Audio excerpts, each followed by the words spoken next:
De la ciudad de Loja. Algún pequeño problema, inconveniente técnico tuvo José Bolívar Castillo, que se acaba de desconectar. A ver, ¿me escucha? Ahí estamos, lo escuchamos fuerte y claro. Pero no lo veo yo a usted. Yo tampoco lo veo. A ver, ¿qué hago para que nos podamos ver? Encienda su video. Pero aquí dice, su video está detenido. A ver, le presto aquí. Seguramente. A ver, ¿cómo puedo hacer? No sé cómo puedo hacer hoy. Bueno, esperemos en tal caso que José Bolívar Castillo pueda solucionar ese inconveniente técnico. Producción seguramente lo va a asistir en este momento para que le dé una manito ahí y solucionemos ese inconveniente. Mientras tanto, quiero iniciar este diálogo, esta discusión con Marco Navas, analista político. Marco, un gusto saludarlo. Le habla Andrés Durán, me acompaña como siempre Adrián Acosta. ¿Cómo está? Buena tarde. Un gusto saludarles a los dos y pues me pongo a sus órdenes. Marco, iniciemos entonces esta charla. Dábamos un contexto con algunos datos de la pesada herencia de la Asamblea Legislativa 2017-2021, que estuvo encabezada, conducida políticamente por el expresidente de la República, el señor Lenín Moreno. ¿Qué decir al respecto de estos datos? ¿Cuál es la herencia, la pesada herencia? Hay algunos datos perturbadores realmente. Por ejemplo, hay dos asambleístas, Marcia Aregui y Karina Arteaga, que cuentan con 3 delitos cada una: enriquecimiento ilícito, concusión y lavado de activos, y la otra persona cuenta con enriquecimiento ilícito, concusión y delincuencia organizada. ¿Se puede gobernar con esta clase y este perfil? ¿Se ha podido gobernar con esta clase y perfil político? ¿Cuáles son las secuelas que deja para el país y sobre todo para la credibilidad de esta institución? Bienvenido. Por supuesto que se puede gobernar, ya gobernaron. ¿Y cuál fue el legado que dejaron? El destrozo del país. Por supuesto que se puede gobernar con ese tipo de gente. Ese tipo de gente es el que está llegando a la política ecuatoriana.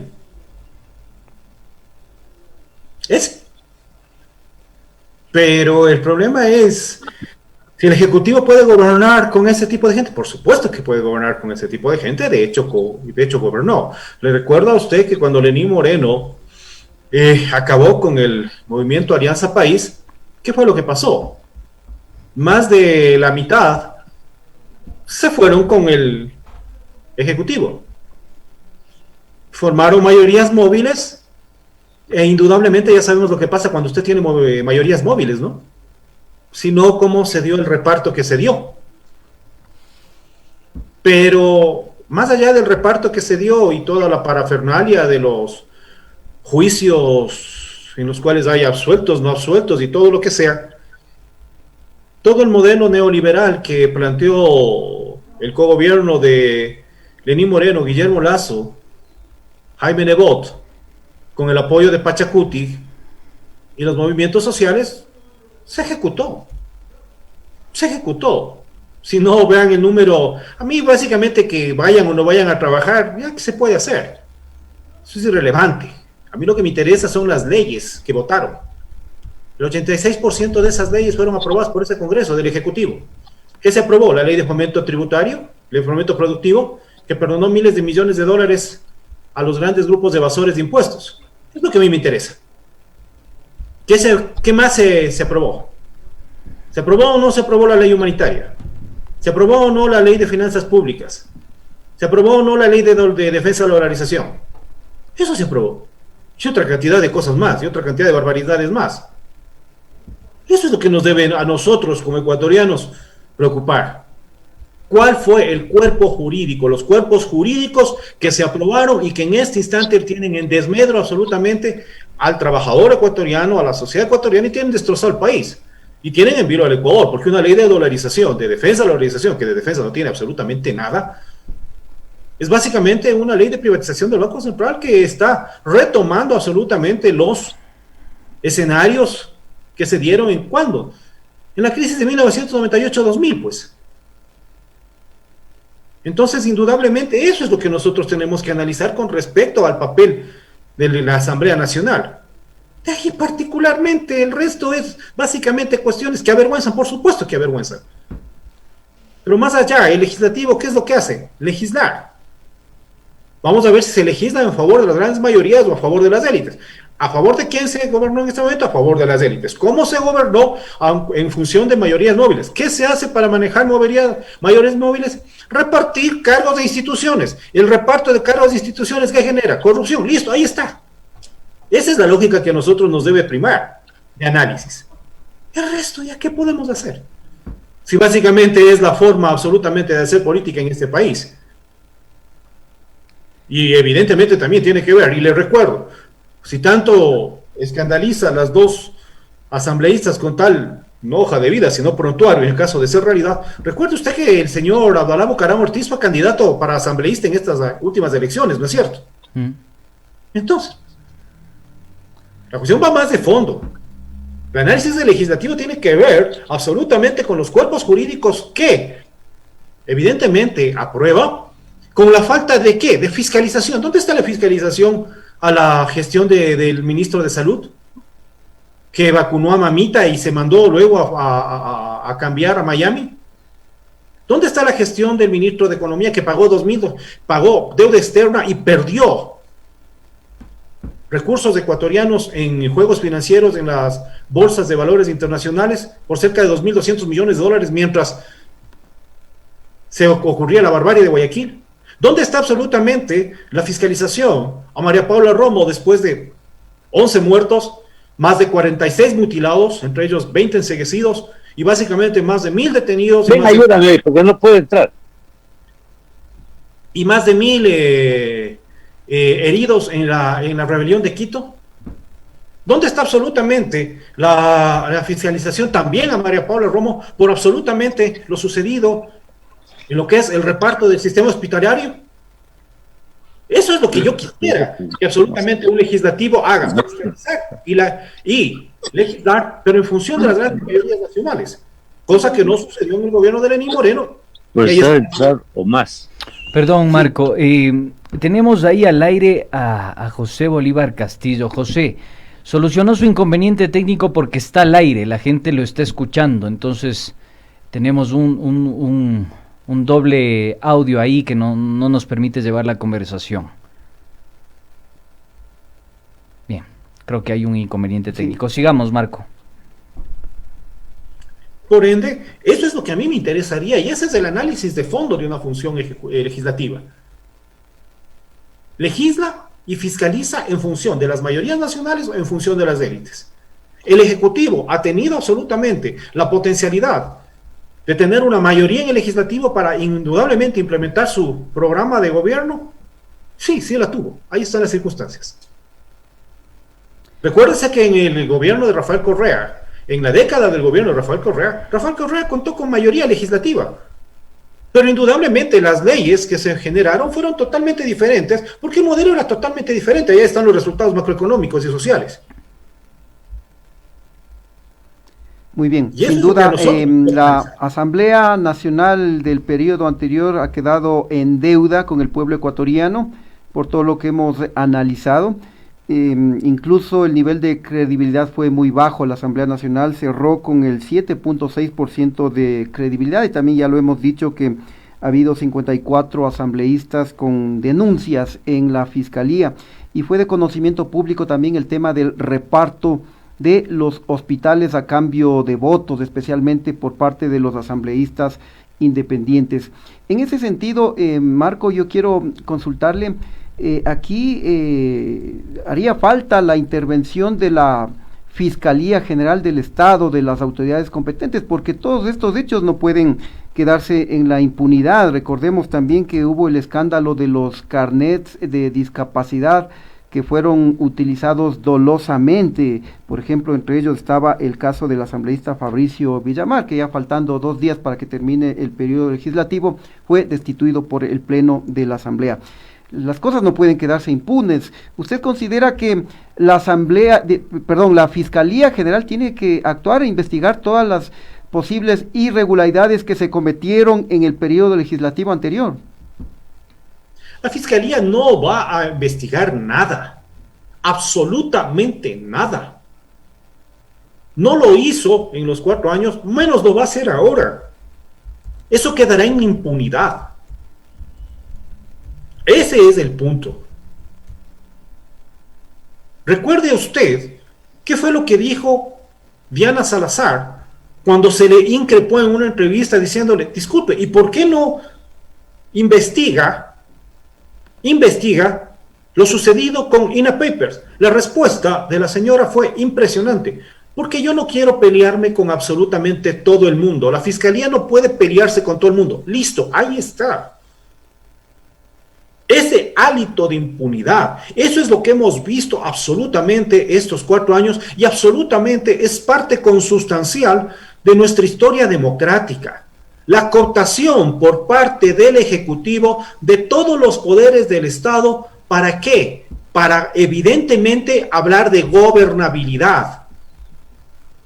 Cuando lógicamente nosotros de lo que tenemos que hablar es de separación de funciones en las cuales evidentemente esto no se ve.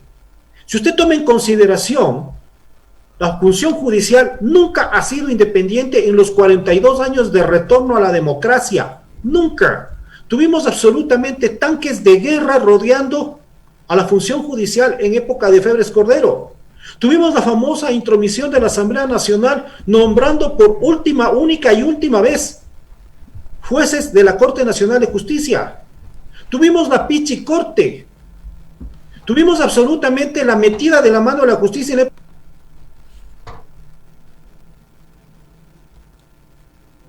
¿Aló? Sí. Hay un inconveniente técnico. Le pido a producción que por favor lo solucione para poder llevar esta conversación y esta entrevista de la manera más fluida posible. ¿Me escucha? Sí, ahí estamos, Marco. Yo le escucho a usted. Tuvimos Sí. absolutamente la cuestión de quién. De la metida de la mano de la justicia y posteriormente tuvimos del Trujillato. No hemos tenido absolutamente en 42 años la potencialidad de tener una función judicial independiente. Mucho menos fiscalía independiente, mucho menos Contraloría independiente. Mire usted la barbarie de Contraloría con Celi y con Carlos Poli, ni hablar con los anteriores. Entonces el problema de fondo no es que se analice o no se analice la calidad de los asambleístas actuales, sino qué cantidad de institucionalidad tenemos, ¿para qué? Para que haya pesos y contrapesos, check and balance, y en la cual absolutamente una fiscal tenga el suficiente poder para iniciar los procesos pertinentes con quien sea, en el cual también tengamos una Contraloría que no se mete en la función electoral, como sucedió hasta ese nivel, sino que simplemente sea un juez de cuentas, que es para lo que es. Entonces, si nosotros no podemos hablar de eso, y es lo que he dicho absolutamente de todo ello, el Correato fue absolutamente errado en eso, sí, el Trujillato fue absolutamente errado en eso, sí, antes de Correa también, por supuesto, pero esas son estructuras que nosotros debemos hablar, y ese es el debate que debe primar. Más allá de eso, si usted quiere absolutamente tener un ejecutivo con potencialidades de mayorías de la Asamblea, ¿por qué no se habla inclusive de un parlamentarismo? Por último, pero a la función judicial déjesele libre, a la Fiscalía déjesele libre, al Consejo Nacional déjesele libre, a la Corte Constitucional déjesele libre, y lógicamente a todos esos organismos déjesele libre, y los debates, los conflictos que se den entre Ejecutivo y Legislativo es parte consustancial de la democracia. Perfecto. Porque si usted tuviera eso, le garantizo que no habría ningún tipo de problema de corrupción, porque todo el resto de poderes, si a eso le analiza la movilización desde la academia, desde los gremios, desde la sociedad civil, vamos a ver qué es lo que sucedería en la democracia ecuatoriana. Perfecto, gracias Marco. Voy con José Bolívar Castillo. A ver. Un saludo cordial. ¿Cómo está? Cordial. Chato le puedo decir, Chato le puedo decir, no hay ningún problema. ¿Sí? Perfecto, claro. Perfecto. Pintura. Perfecto. Chato, muchísimas gracias por estar acá. Les saluda Andrés Durán, me acompaña Adrián Acosta, también forma parte de los panelistas Marco Navas. A ver, hay un tema que planteó Marco que me parece interesante, él se va más a las estructuras. Este programa estaba previsto para entender las prácticas políticas y yo creo que hay que centrarnos en eso, porque el nivel agencial, el nivel de las prácticas políticas, el nivel de los recursos que utilizan ciertos políticos, hacen sus trayectorias para llegar a la toma de decisiones, no es un dato menor. En América Latina hay ingente bibliografía indexada al respecto que me parece supremamente interesante abordarlo. Y digo esto porque no es un dato menor que tengamos 3 asambleístas ya salientes con investigaciones previas en fiscalía y con tráfico de influencias, concusión, enriquecimiento ilícito, etcétera, etcétera. Yo coincido con Marco cuando él dice, hay que ver el tema estructural, las leyes que se aprobaron y todo esto, y los pesos, contrapesos.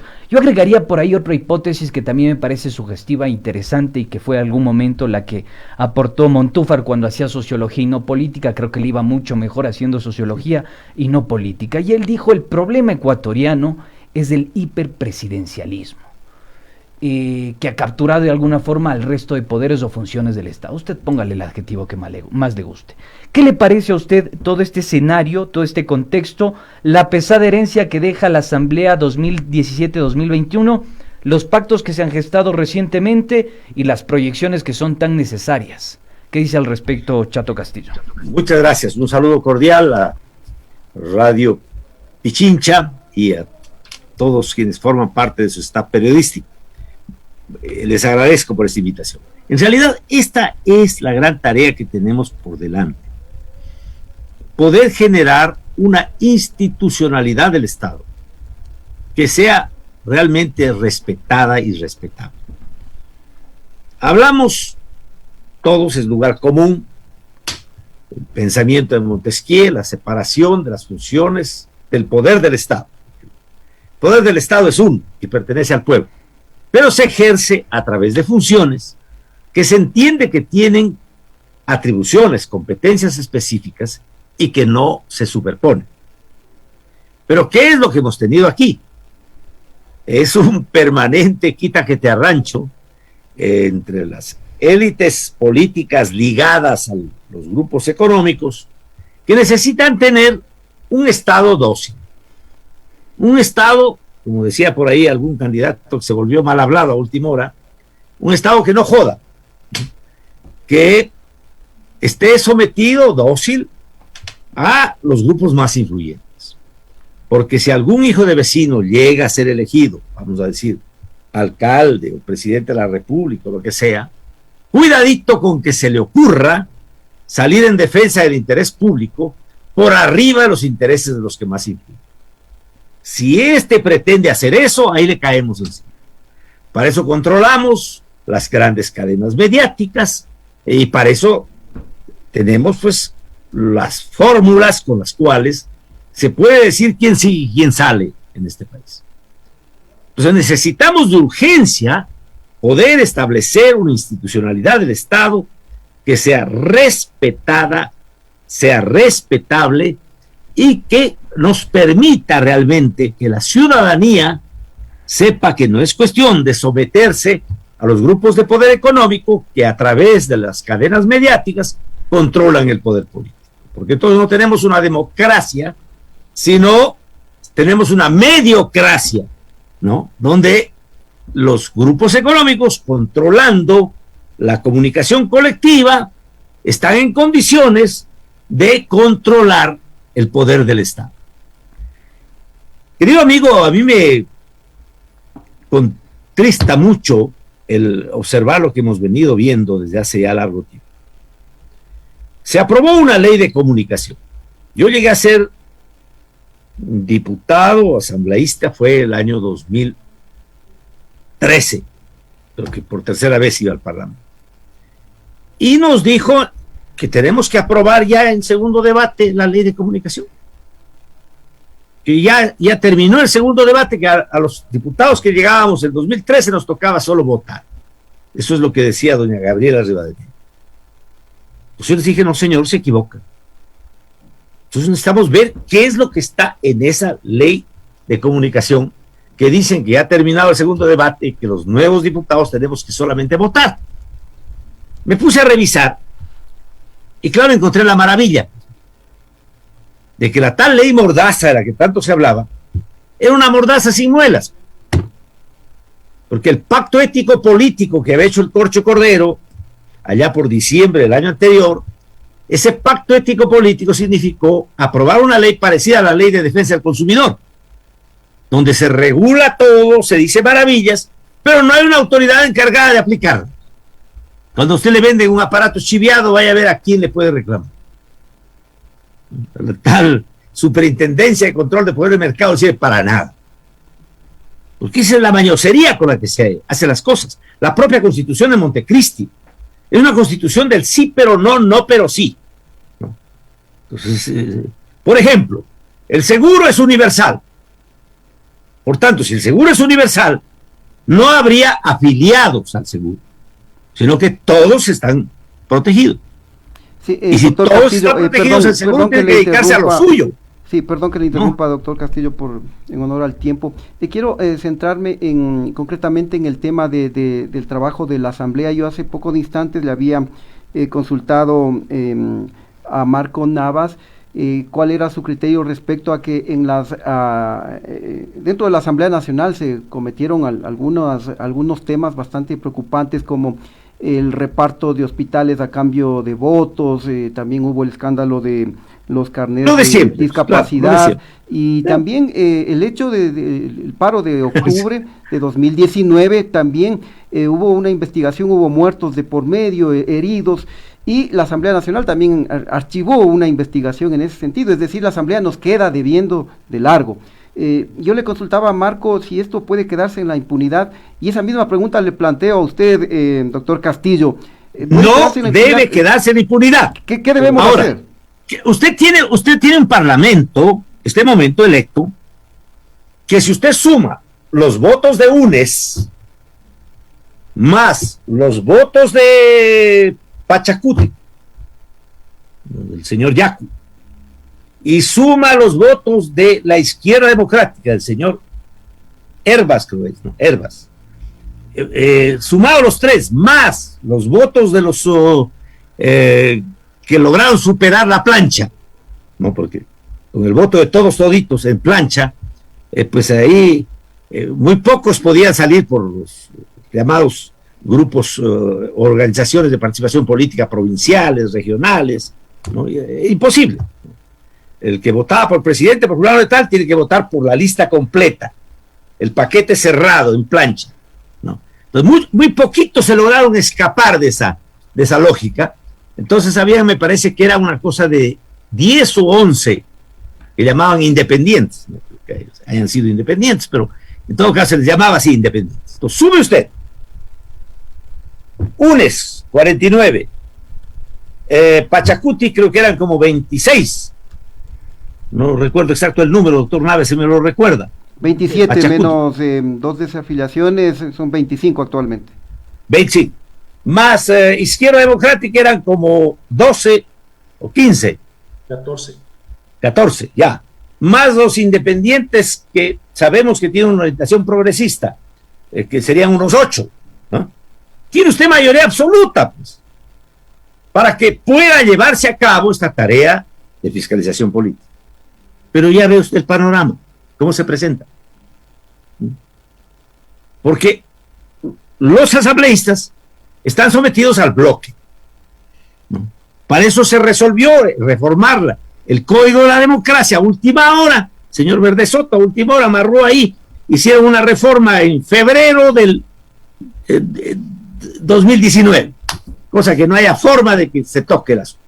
Yo presenté de inmediato ante la Corte Constitucional un recurso, una acción de inconstitucionalidad de esas reformas al Código de la Democracia. Hasta ahora no le da trámite la Corte Constitucional del señor doctor Trujillo. Ahí está, eso amarrado. Entonces, claro, tenemos un parlamento donde funcionan los bloques, adobes y ladrillos, donde no hay ciudadanos, donde lo que hay es el manejo político de las cúpulas para ver cómo mueven las cosas. Y lo que necesitamos es un parlamento de ciudadanos, de gente libre, que llegue de allá no a negociar hospitales ni cosas por el estilo, sino que llegue con la decencia que corresponde a ejercer su libertad como legislador, por cierto, su consecuencia con el partido político con el cual ha llegado, pero tampoco el sometimiento a las negociaciones del bloque. Bien, Chato, quiero ir con Marco Navas para cerrar. Tiene una pregunta cada uno, por favor, en honor al tiempo, tratemos de ser lo más puntual posible, 2 minutos por cada uno. Vamos entonces. A ver, Marco, ya se dio más o menos una explicación de esto, dijimos de lo estructural, del nivel agencial, de los casos de corrupción, etcétera, etcétera, pero hay una nueva asamblea. Hay una nueva composición política dentro de esa asamblea. Es variopinto el color de esa asamblea. Pero también hay intereses y son claros intereses. Y hay una hipótesis que la charlábamos vía telefónica y decíamos, pase lo que pase, parece que se va a distanciar al correísmo de la gestión legislativa y se va a conformar un solo bloque que va a impulsar las demandas y el programa de gobierno del señor Guillermo Lasso. ¿Qué tan de cierto tiene esta aseveración o sigue especulando en el campo de lo hipotético? A ver, Pachacuti, ¿por quién votó en la última asamblea? Por todo lo que mandó. Todo a favor de Moreno.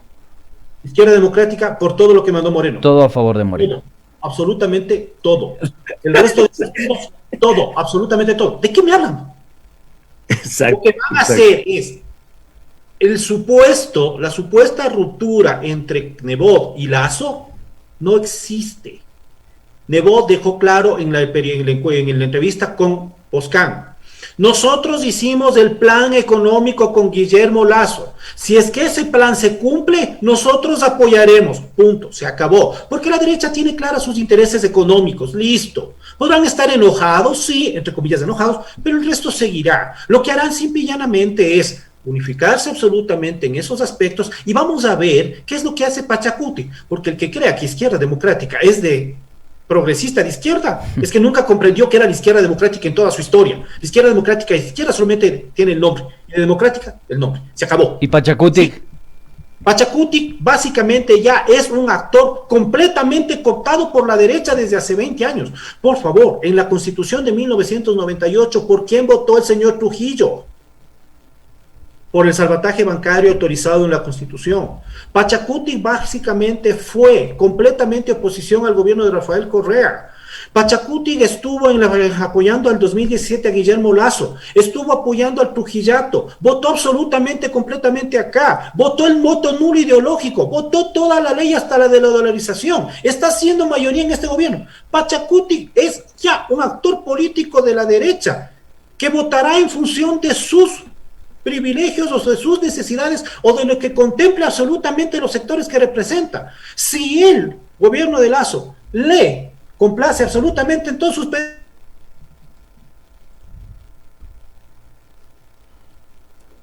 tenemos un inconveniente. Qué mala pasada que nos ha jugado hoy la conexión. ¿Nos escucha, Chato? ¿Me escuchan? No, se nos fue.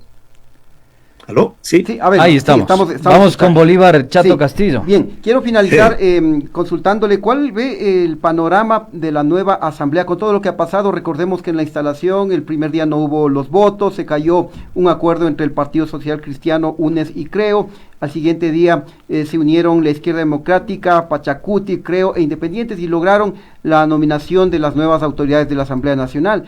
Pero en estos pocos días también ha habido 8 desafiliaciones de algunas tiendas políticas y también tenemos ahí el acuerdo entre Pachacuti y el Ejecutivo cuando sabemos que en sus planes de gobierno son opuestos. ¿Qué va a pasar con todo este panorama, Chato?